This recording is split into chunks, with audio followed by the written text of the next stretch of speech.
Hey everybody, Alexa Zepp here with the daily racing form to go over a pick 3 sequence for this Saturday, August 24th, and it is Traverse weekend.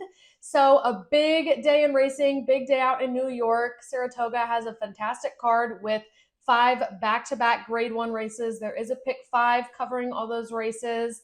And I looked at all of them to see where I thought the best value was for a pick 3 sequence. And I thought it was the 3 races in the middle, races 10, 11, and 12, so right before the Traverse Stakes. So starting with race 10, it is the grade 1 ballerina handicap for fillies 3-year-olds and up, going 7 furlongs on the dirt. There's $500,000 up for grabs for the winner here, along with a berth to the Breeders' Cup World Championship, so just a lot on the line. I like 4 in here. Number 1, Positano Sunset. We saw a whole new version of this horse last race in the Grade 3 Chicago, where she improved her buyer speed figure by nearly 20 points from the race prior. So that kind of improvement is fairly unheard of. And she got second that day to the major favorite who returns tomorrow as well, Vava. You know, if Positano Sunset unlocks something last out and she can take another small step forward today, she has the potential to beat Vava and the rest of the field. She's been working fast, and the best part is we're going to get 15-1 odds on her. I will include Vava, number 3, who's won 5 of her 7 last races, including the 2 most recent with the Grade 3 Chicago I just mentioned and the Grade 1 Derby City on Kentucky Derby Day. She's got Cherie DeVoe as a trainer and Irad Ortiz for a jockey, so obviously super strong connections who are winning at a 45% rate when they team up lately. So she's definitely the one to beat. Her odds are going to reflect that at even money.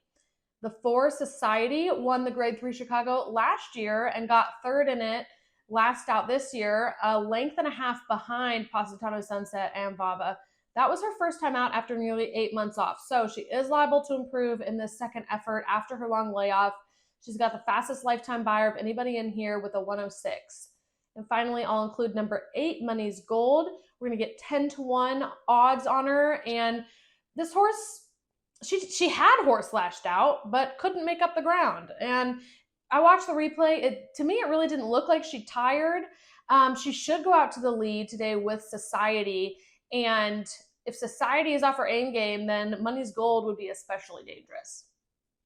Race 11 is the Grade 1 4-Go Stakes for 4-year-olds and up, going 7 furlongs on the dirt. Again, $500,000 purse up for grabs. I'm going to use the number 2, Twisted Ride.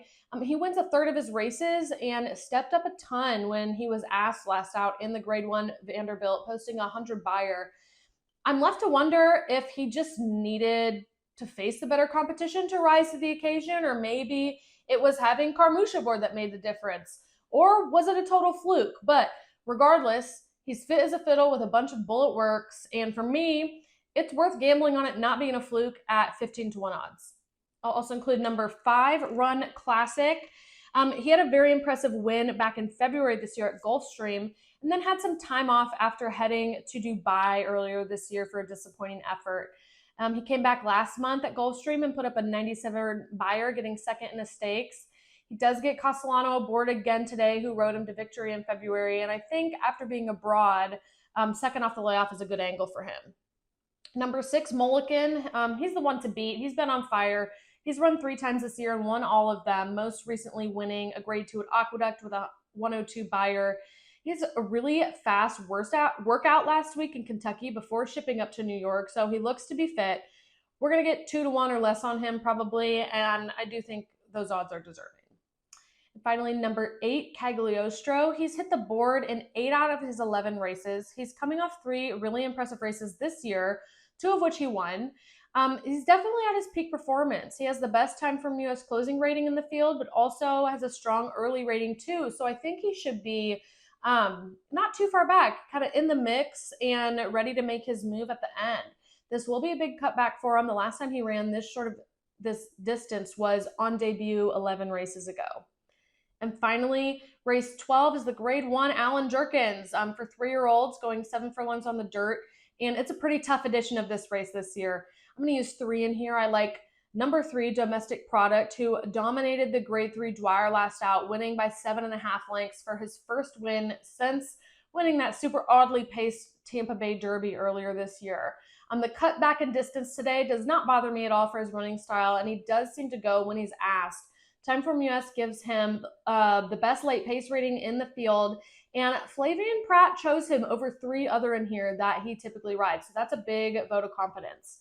I like number 8, Bookham Dano, 3.5 to 1 morning line. I think this horse has always been good, but to me, it looks like he's just really developing into his prime right now with 2 back-to-back 100-plus buyers. He's won 6 out of 8 races, and the 2 he's lost were close seconds. This is likely some of the toughest competition he's faced, but I still think 7 to 2 odds are a gift on him. And finally, number 11, Little Knee. Little Knee does want the lead and should only really have to contend with the 1 to get it. Yeah, he's in the 11 post, but he's got a ton of time before the turn to get that position that he wants. He had a huge improvement last out in the Jersey Shore Stakes, getting second, just a nose behind Bookham Dano. So the best part about Little Knee, though, is his odds, 10 to 1. The ticket is $48. It's a little pricier than I typically spend on a pick 3. However, I feel like there's just a ton of value in here, lots of long shots, no super standout, strong favorite in this sequence. So I was okay spending a little bit more, but I hope everybody has a really fun Travers weekend. Good luck on all your wagers, and especially if you play this pick 3 with me.